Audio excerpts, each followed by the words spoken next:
Hello and welcome to Hop Along Studio. So in today's video, I want to share with you about how to choose the best drawing pen for your creative practice. There's so many pens available. I know sometimes when I go into my local art store, I am overwhelmed by the choices. So today, I am going to share a few of my favorites and why I use them in my projects. So when you're choosing a pen, you need to think about what you're using it for. And the reason I'm focusing on permanent pens for this video is that most of the work that I do, I like either drawing and adding wet mediums on top, or I'm using paint and want to add ink on top.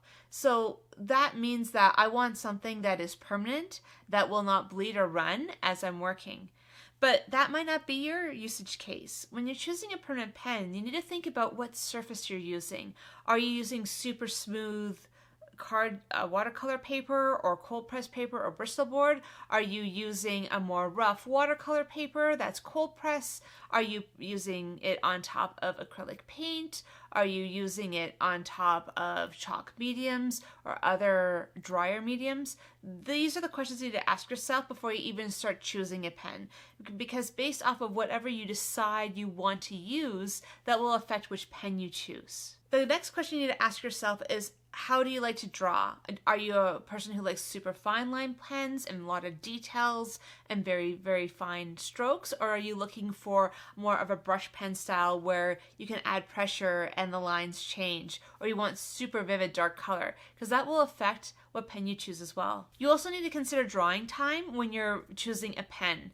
With drawing time, sometimes we want to basically just add our stroke and just add water on top. You will need to choose a different pen than one that maybe is a little bit more juicy or has a little bit more ink in it, that might need a little bit of drying time to fully set before you add color or mediums on top. So I will share with you a few of my favorite pens, how I use them, and how they add to my art and why I chose them. So I'll first of all show you my sample book. This book actually is where I like to write down all of the different pens I have, the different samples that I have, and add them all in one place. In this case, I had so many black pens, I decided I was going to start writing them all down, show which ones they were, what their line type was, and then once it fully dried, I actually left it overnight, I ran water down the side. So you can see which ones bleed a little bit more. So this gives you a good indication of which pen is a lot more permanent and which ones have a little bit more bleed to them. I have several categories of pens I would like to talk about today.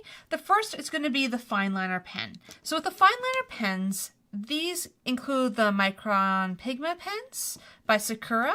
They also include the Microperm pens by Sakura as well, and these Alvin Techliners. So I mostly use these pens for very fine detail. So you'll notice here that all the Sakuras here are quite thin. The Alvin Techliners are the same. I have most of these in like 0.1, 0.3, 0.5 millimeters. Same with Sakura Microperms, 0.1 and 0.3. And then the microns I have from 0.005 up to a size 1. And what these are is they're meant to be very, very fine. They're good for adding details. This is an example of just adding that level of detail. You'll notice that I have all the little windows. I have all of this very fine detail, and that was done with these Micron pens.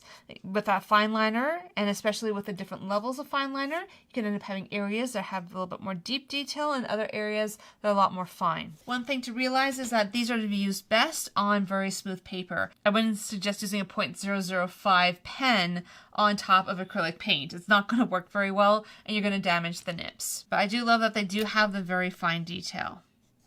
So this is a 5. So this isn't even as fine as they can get.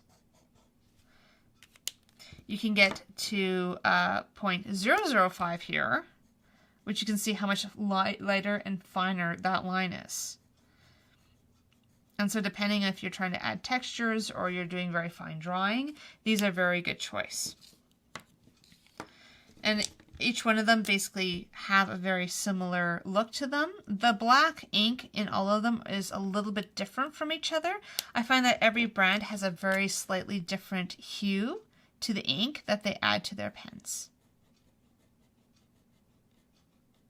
So when you're choosing these, what ones would you choose? If you're looking to only add minimal water on them and you're using them mostly for pen and ink drawings, I would suggest the Pigma Microns. They're archival ink.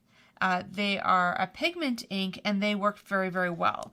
But Sakura's also come out with these Microperm pens. And basically this is a permanent version of this pen. So what I've found is that when you look at my sample book here, you'll notice there's a very, very light shade of gray where I added water. Where the Sakura Microperm pens, there is no bit of bleeding from the ink. And it's something to be aware of. You can basically add these to a page and add watercolor on top, but you're going to have a little bit better result with the Microperm because they are meant to be permanent. They're meant to have a lot of water on them. And these Alvin Techliners, these are ones I happen to get at the art store, very, very on sale. And I tried them. They've worked really, really well, and they don't bleed either. So they're also another really great option. If I could only choose one, I would stick with the Sakura Microperms, more just because I know that these are high quality pens and they're permanent and I don't have to worry about any sort of bleeding. But really, any of these are a good option. It just kind of comes down to what you think you want to use it for. So our next option are these Faber-Castell Pitt Artist Pens. And what's nice about the Faber-Castell pens is they come in a variety of colors as brush pens, but you can also get them in the more traditional nib style pen like you can with the technical pens. And these pens are India ink pens. So they work very well. They're fairly color fast. And again, they come in a variety of sizes and thicknesses, very similar to the Sakura pens. And I actually usually carry these ones around because they work very well on a lot of surfaces. I find that their nibs are a little bit stronger than that of the Microperms, so they end up doing a little bit better on less even surfaces. So I prefer the Faber-Castells because I feel like they're a little bit more robust on some of these more uneven surfaces. That being said though, when we take a look at my sample book here, you'll notice that any of the Pitt Artist pens do have a tiny bit of gray, and that's, again, after it's been allowed to dry overnight. It's very slight. You're not going to notice it a lot, but if you're very particular about how much bleed you get, especially with something as intense as adding a lot of watercolor to a page, especially if you're using light watercolor, you may want to stick with the Sakuras just because they seem to have a little less bleeding. And so the third category of pen that I like to use is the brush pen. And I have several different ones here that I would like to show you. I have the Tombow Fudenosuke brush pen, and I apologize that was very badly pronounced, but basically these are a brush pen with a much harder nib. So you can press really hard and you can go much more gentle just to get different lines and different feeling to your brush marks. These also work very well in calligraphy. And then this is a different one. This has a softer nib, so you do get more strong marks. You can press harder. And it's something to think about when you're choosing a brush pen is they're not all the same. Some of them have very soft nibs. Some of them have very hard nibs. For example, this is one of the Faber-Castell ones. And this one has a bit of a harder nib. Some of them have softer nibs, and that will affect how much control you have of the pen depending on what you're trying to do. And then this one is actually a zebra pen that also has a brush nib. And this one I like a little bit better because it has a little bit more intensity of the ink, but it also has a little bit more control. This one has about the right level of brush nib for me where it has a bit of give, so you're not fighting it, but at the same time, it's not so soft that you press a little too hard, you get big blotchy marks that you really would not prefer to have. And this is probably one of my favorite new pens. This is a Pentel Arts Pocket brush pen. And what's nice about this one, it actually has refillable cartridges. So even though you might run out of ink, you don't have to pitch your pen. You can basically just get a new cartridge for it and off you go. And I know this one comes in not just black, but a lot of other different finishes for just the barrel for it. And what's nice about this one is that it is very inky, but it has a very loose brush tip. So you can get movement like that. But you can also get extremely fine details if you have the control. And this is where it's fun because you can press down and lift up, and you can get, this is really fun for all sorts of different types of mark making.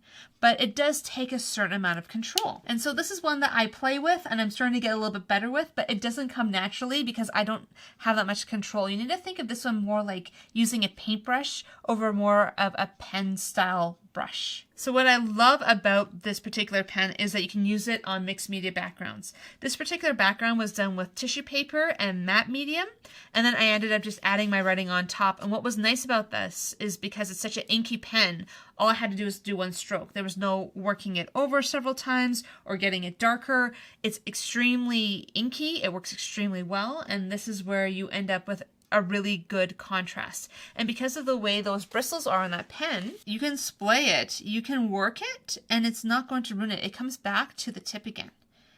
And that for me is a really great thing, because in that way you're not having to worry about ruining your pen or causing yourself problems later on. So one thing to consider is that I would probably only use it on top of wet mediums. I probably wouldn't use it underneath it, more just because of just how much bleed you get. It is not like a water-soluble marker or pen like this one that has insane bleed, but this one still does have that little bit of gray. So it's something to think about when you're trying to choose a brush pen, that where do you want to use it, how do you want to use it on, and how much bleeding do you care about.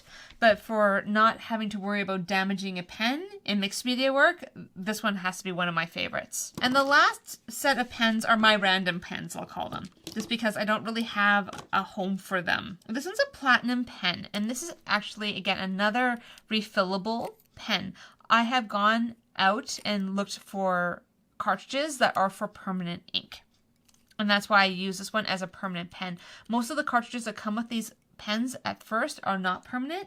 Something to be aware of when you're buying things, that you need to make sure that you're choosing the permanent ink cartridges. What's really good about this pen is it's really great for those sketchy marks and keeping things really, really loose. And what I notice is that I tend to really hold my pen very close to the top of the barrel, and I'm trying to really loosen up my stroke. And so by using a pen like this, it's great for being able to add some of those sketchy lines and keep a little bit looser. Where the design of some of these Microperm pens, you can't really, they don't work when you hold them like this. You really do have to hold them more up and down. So depending on where you're trying to go with your sketching, this can be a really good option as well. I also have this elegant writer, which has a more of a square shoulder to it. That is meant to be more of a calligraphy pen, where you have a little bit of variation in the lines. I generally, when I'm doing calligraphy, I will use a calligraphy pen itself, but I like how deep this ink color is, and it doesn't really bleed at all. This one's the Elegant Writer Permanent, and as you can see, you're not getting any bleeding. So it was a really great choice if you want super deep color and you don't want bleeding. And so I actually use it more for that than for calligraphy itself. And last of all, I have this IdentiPen, which has no bleed at all. It's one of the Sakura pens again. It's meant more for adding your name on things. But what I like about it is it does give me an option to just have something that I can quickly put ink marks down on, and I don't have to worry about it not being light fast. This one would work very well for watercolor, and especially on mixed media, because if you look at these types of nibs, they're very strong. You're not gonna have the same level of issue as you will with a really fine technical pen. And this is why I would suggest everyone have a sample book for their pens. It gives you an opportunity to see all of the thicknesses, the thinnesses of them, how they react with water, in a place that you can just basically record it and have it on hand to reference back to. If you would like to see this image, you can actually see it on my website, hopalongstudio.com. I include a picture there just so that you're able to reference back to it if you want to see the names as well as just the reaction to water and thickness of these pens. So those are my favorite pens, and I hope that maybe some of the explanation that I've given has given you a better idea on how you can start choosing a pen for yourself and for your creative practice. One thing to think about too is there are certain mediums that I generally don't use a marker pen for. One thing about a marker pen is that it can sometimes suck up some of the medium that you already have on the page. And this is specific to gesso and anything chalk based, so mostly pastels. I find that that's the case.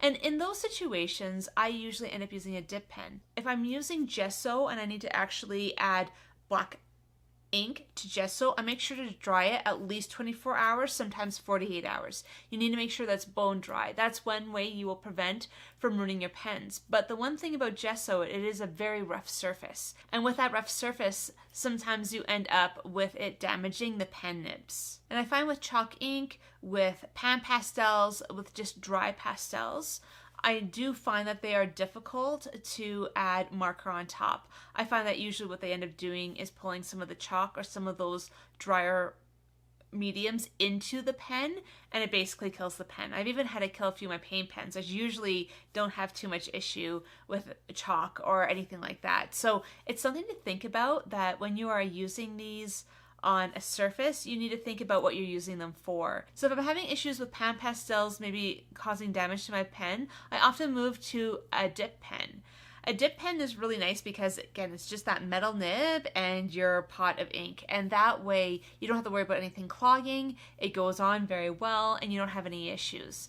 If you check the description below in the card, I also have a reference to some of my dip pen videos that I have shared in the past. So I hope that gives you some ideas on how you can use a dip pen when you're using those mediums that might not work super well for ink markers. So I hope this video is giving you some information and some options for how you can choose a pen for your creative practice. I've included all the pens in the supply list below so that you can reference back to them if you're trying to look for these specific pens.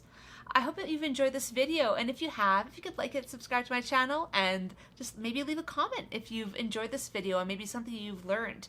Or if you have any questions, I'd be more than happy to answer any of the comments you might have. And if you're looking for some of the specifics on each of the pens, as well as pictures and maybe just the names of them, they're also available on my website, hopalongstudio.com. Also on my website, I have other ideas on how to have a creative habit in your own life. So I hope you found this video useful. I hope you have a great week, and I hope that you find the right pen for your creative practice. I'll see you next time.